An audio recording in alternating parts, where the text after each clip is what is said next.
உங்கள் வேந்தர் டிவியில் கங்கை கொண்ட சோழபுரத்தை ராஜேந்திர சோழன் கட்டினான் என்பது ஆதாரம் தெரிஞ்சிருக்குன்னா அதுக்கு காரணம் என்னோட பறிப்பதுதான் காரணம். கங்கை கொண்ட சோழபுரத்தை கட்டின அரசர் ஒண்ணுமே படிக்கல. அவரு தனக்கு இருந்த தன்னம்பிக்கையால முடியும்னு கட்டினாரு. இன்னைக்கு கிங்கு மாதிரி நிக்குது. ஆனா மவுளி வாக்கத்துல சென்னையில ஒரு பில்டிங் கட்டினீங்க, 10 மாடி கட்டற 10 நிமிஷத்துல எடுத்து விழுந்துருச்சு. ஒரு 1000 வருஷம் முன்னாடி செத்து போன ஒரு பொண்ணோட எலும்பு எடுத்து அதை DNA டெஸ்ட் பண்ணி பொண்ணுங்களுக்கு இப்போதான் காதலிச்சு கழட்டி விடுற பழக்கம் இருக்கா இல்ல 1000 வருஷத்துக்கு முன்னாடியே இருக்கான்னு கொஞ்சம் பார்த்து சொல்லுங்க.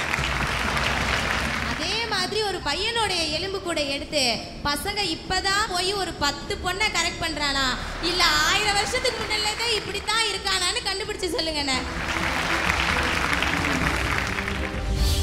இது உங்க மேடை. பவர்ட் பை ஸ்ரீகுமரன் தங்க மாளிகை. வரும் ஞாயிறு காலை 9 மணிக்கு.